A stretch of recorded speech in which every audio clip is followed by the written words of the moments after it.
ভাগ্য যদি আগেই লেখা থাকে তাহলে মানুষ কেন চেষ্টা করবে?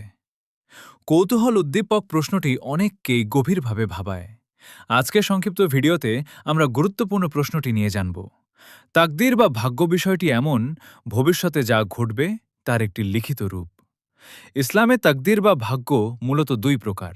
এক, তাকদীরে মুবরাম বা সুনিশ্চিত ভাগ্য। দুই, তাকদীরে মুআল্লাক বা শর্তযুক্ত ভাগ্য। জন্ম কিংবা মৃত্যু এগুলো সুনিশ্চিত ভাগ্যের অন্তর্ভুক্ত।